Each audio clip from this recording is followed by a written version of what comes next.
promise I like other brands aside from Seiko, but man, they produce some of the most beautiful dials in a price category that no other watch brand comes even close. Shout out to my friends over at GQ Jewelers for letting me borrow this one. Look, I think it's safe to say that anyone and everyone in the watch world knows that Seiko over-delivers on their watches. Sure, you can argue the prices have increased, but the quality hasn't. But isn't that the case across the board with other brands anyway? Sure, I'm not happy about the new prices, but I know the market had to correct itself eventually. The specific watch reference is the SRP K75. It is limited to 9,000 pieces and retails for $525. This Presage Cocktail Time model conveys the excitement of today's Tokyo with fresh styling in colors. Mr. Kishi, an owner of Star Bar and contemporary master craftsman, has created original cocktails based on the same inspiration. I reviewed other cocktail times, so this is no different than those models.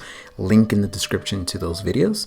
The case is constructed of 316L stainless steel and measures in at 40.5 millimeters. It's 47.5 millimeters from lug to lug, 11.8 millimeters thick, and between the lugs, it measures 20 millimeters. The watch with the supplied leather strap weighs in at 69 grams and is water resistant to 50 meters. I personally think this watch case is very big for a dress watch. A 38.5 millimeter size case would be more suitable, therefore I personally wouldn't see myself ever owning one. The case finishing is good, but unfortunately you won't find any brushed surfaces. The polishing makes it look dressy, but I'm always a fan of cases that have transitions, bevels. They elevate the watch to a different level. I've always been a fan of the onion sign push and pull style crown. It's easy to grip and it's become part of the Presage line language. The dial is a real reason why this piece is special. This timepiece beautifully features a graduated dial with a horizontal pattern and rose gold accents. The dial looks black in most lights, but once the light hits it, the colors pop. The blue and pink complement each other and truly evoke the essence of a cocktail. Kudos to Seiko for giving us a black date wheel, but disappointing that we only get a Harlex crystal. I've discussed at length this topic before. I hope Seiko starts using sapphire in all their watches, but I think that's a pipe dream.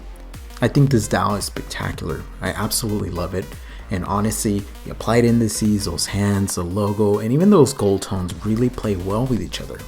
Powering this watch is a 4R35 movement that can be appreciated by the see-through display caseback. Seiko movements are not known for their accuracy, but they're sure known for their reliability. The power reserve is not great, 41 hours, but you can hack it, you can hand wind it. The caliber has 24 joules and beats at 21,600 vibrations per hour. I personally like the architecture of this movement. It's simple, but it's not a bad thing, and it's entirely made in-house. The brown leather strap has some complementary stitching along the edges and features a deploying sign clasp that's actually pretty well constructed, but the actual leather strap is not very high-end.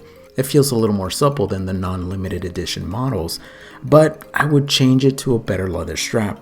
By the way, Seiko did include quick release spring bars. That's definitely a step in the right direction. On my 6 and 7/8 inch wrists, the watch wears good, but a little big for a dress watch, as previously mentioned, but once the light hits that dial, man, all it's forgiven. And although the colorway isn't my favorite, I'm a fan of the patterns and the indices and the hands. With so many Seiko models to choose from, it's nearly impossible to pick a favorite, but I'm happy to recommend this piece to you guys. Look, I'm a fan of Grand Seiko, but the delta in price between this and a Grand Seiko is something I can't wrap my head around. I may be in the minority, but Grand Seiko has been upping their price so much that it's no longer on my radar. Not to mention that every dial takes inspiration by nature, and frankly, it got old a few years ago. This Seiko is nowhere near the level of a Grand Seiko, but for the price, you should get a really nice watch with an incredible dial. Let me know what you guys think about some of the points I made, and also let me know your thoughts on this watch. Until next time, please support the channel, be safe out there, and stay humble.